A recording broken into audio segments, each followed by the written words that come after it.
As someone who's worked from home not only since the pandemic but for the last 3 years, I can say without a shadow of a doubt that it was easily the best move that I ever made. No more travel for work, you can be flexible with your hours, you don't have a boss looking over your shoulder all day.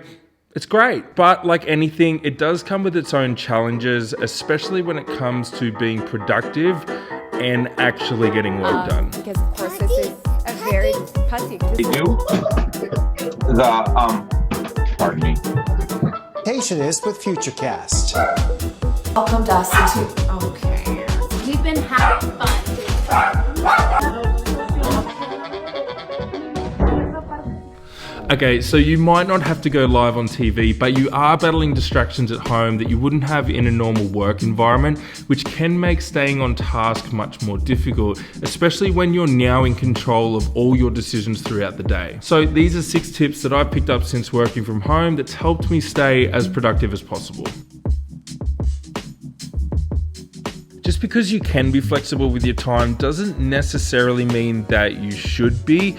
I found for myself anyways that having a solid structure to my day, whether that be the same start time, the same finish time, going to the gym at the same time or doing emails at a certain time, I was just better able to focus my time and my energy into that task as opposed to thinking about all day, well, what am I going to do next? Take time at the start of your day to really plan out what jobs need to be done and then slot them into your calendar so you know exactly what you need to do at what time. That way you're more so just following a roadmap that you've laid out for yourself and you're not wasting energy thinking about what job do I need to do next. It's amazing just how much we can procrastinate when we don't have a clear plan laid out in front of us, especially at home.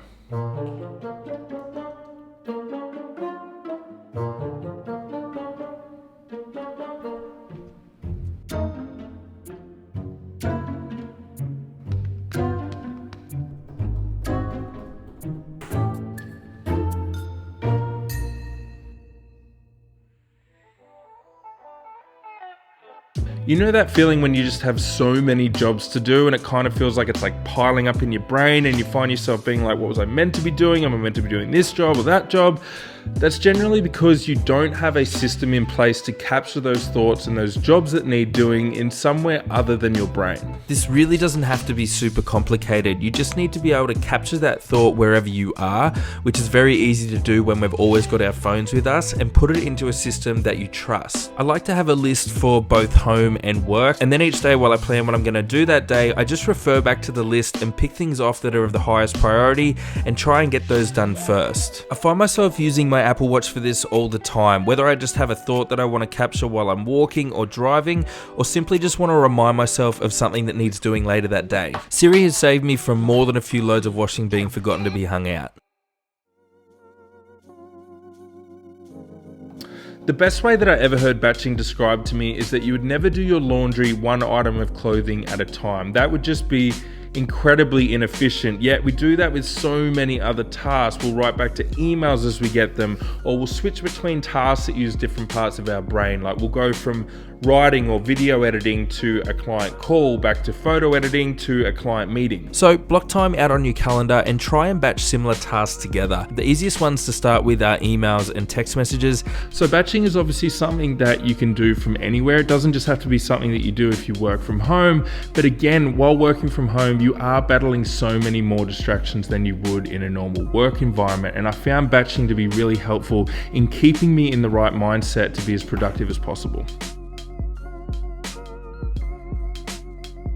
The Pomodoro technique is when you break your day up into 25-minute chunks with 5-minute breaks. During that 25 minutes, you do one dedicated task that you give your undivided attention. Once the 25-minute timer is up, for 5 minutes, you get up, shake your legs a little bit, get a drink of water, maybe check your phone, and then you get another 25 minutes of work done.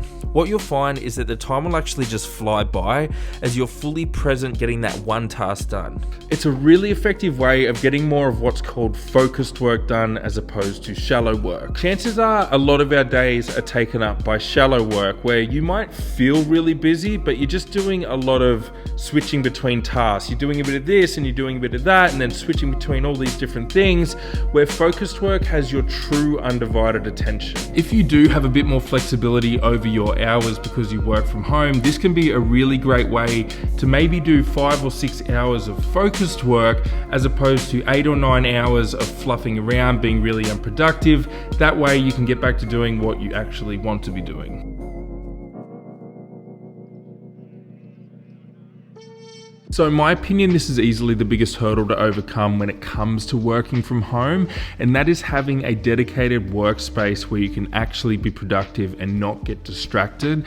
Research shows that it takes about 30 minutes to get back into a focused or a flow state once you've been distracted. I've tried using the kitchen table as your desk or working from the lounge just because you can, and not only are those places just full of potential distractions, but I also find that not having a dedicated workspace was just terrible for my productivity. When it comes to productivity, the goal is to get into a flow state where you don't even notice the time fly by. You just look back, 45 minutes have gone and you've done a ton of work. That sort of state is really hard to get into when you're constantly getting distracted by either your housemates, your partner, or your PS4 just glaring at you from the other side of the room. So if you're working in a home office, try and have it so that your door is shut when you're doing something that requires your undivided attention. You're not somewhere where you have like the PS4 or Netflix just kind of glaring at you, and you let your housemates or partner know when you don't want to be distracted.